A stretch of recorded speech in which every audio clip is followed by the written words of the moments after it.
180 million people no more wanted to be communist slaves than we do. 7 people. Well, now we've got 25,000. It's a very imminent, urgent, day-to-day danger. Well, Senator Joseph McCarthy stoking fear of communism during the 50s, of course, servicing the American public the pleasures of the Red Scare.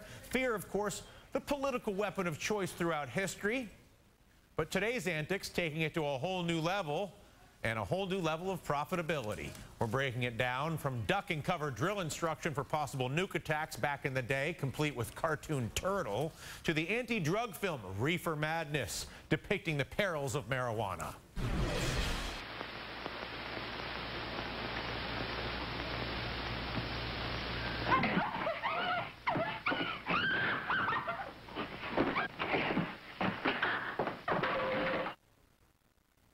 The scare tactics of the past seem sort of silly, of course, when you look at what we're all seeing today.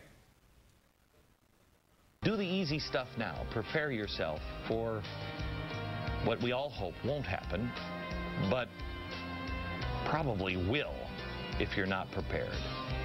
Thanks. Glenn Beck hoping to take control of the country through predicting an apocalypse, hoping the apocalypse happens, and then profiting from the sale of apocalypse-related materials. It's a good business model. Once again, fear sells. The end day is certainly right around the corner if Mr. Beck has gone from hawking gold to pitching freeze-dried lasagna. The worse he can make it, the better off he does. I think he cleared 30 million last year. Anyway, then you got this one in Colorado showing a skeletal angel of death morphing into the face of President Obama. But we all know why they use fear, because nothing more easily rewards an individual without morals or without any real conscience whatsoever, with money and power, than scaring the crap out of a bunch of people with lies and then selling them a book or some other nonsense that will save them. Here to help us from walking off that ledge and stopping us from jumping at our own shadows, also perhaps advising some friends who are suffering from some of these fears, Tony Schwartz, or our first Thursdays with Tony spot, so we can actually get to the root of our problems, which is the corrupt political decision-making process made in secret by a monopoly oligopoly system that they use fear to distract you from that fact so that they don't actually have to fix it. Tony, of course, author of The Way We're Working Isn't Working, CEO of the Energy Project. It's a pleasure to have you back. How are you? I'm good. Thanks for having me. So we won't have to prosecute a big case that fear is effective. It's obviously effective. We know it's effective.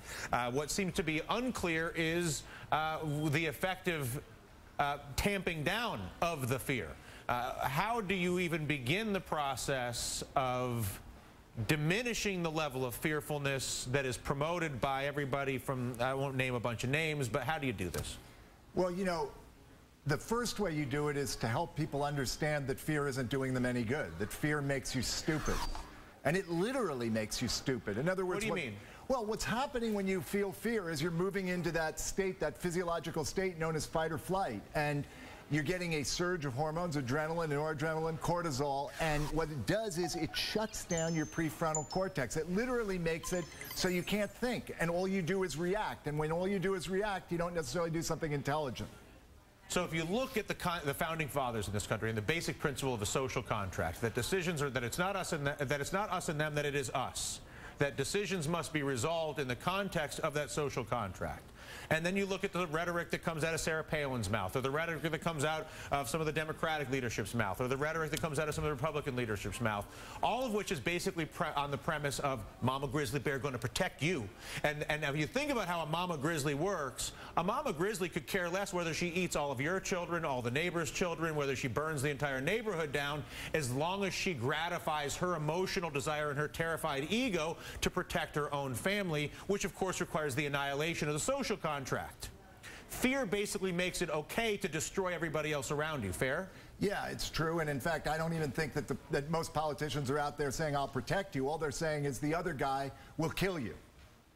In other words, it's about the other person. That's how you, what they want to do is generate not protectiveness, they want to generate fear, because they know that fear narrows your vision. It puts you in a state of show me what to do. And you know what, it's a little bit like when people go into the voting booth on election day now, it's a little bit like they've gone out late at night, gotten a little too drunk, taken somebody home, ended up in the morning with that person in the bed because they were drunk when they were doing the activity, ends up with a person in bed that they don't want to be there with. And that's what's going to happen to a lot of people if they respond to, in this election cycle, to fear.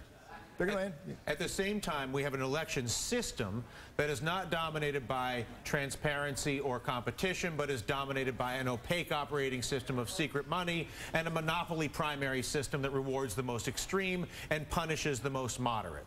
So what if what you're afraid of is not the other guy, but you're afraid that you have an opaque monopoly political system that is only catering to the special interests that are able to manipulate it, and your fear is, I don't have any political candidates, Harry Reid or Sharon Angle, or pick over your mix and match, Andrew Cuomo, who refuses to deal with the banks in this state, or Carl Palladino, who's nuts. Neither one's very appealing.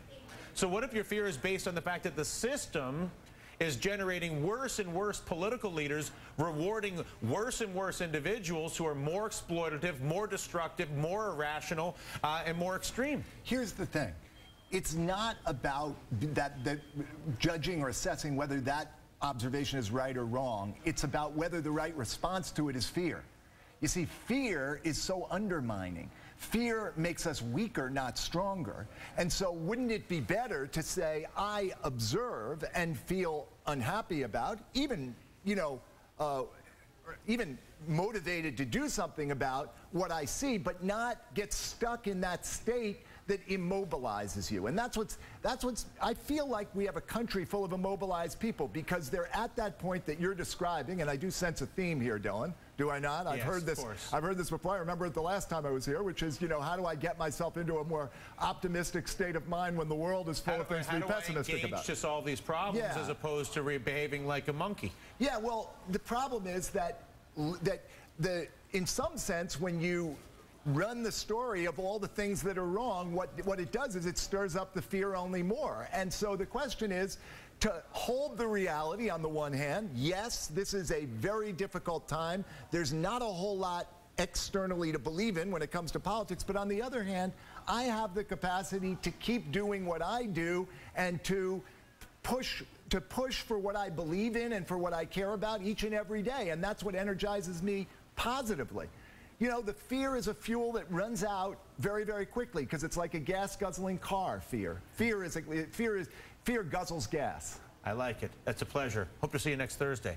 Thank you. Thursdays with Tony. This will be your first Thursday. Author of The Way We're Working Isn't Working, CEO of the Energy Project, and a good guy, Tony Schwartz.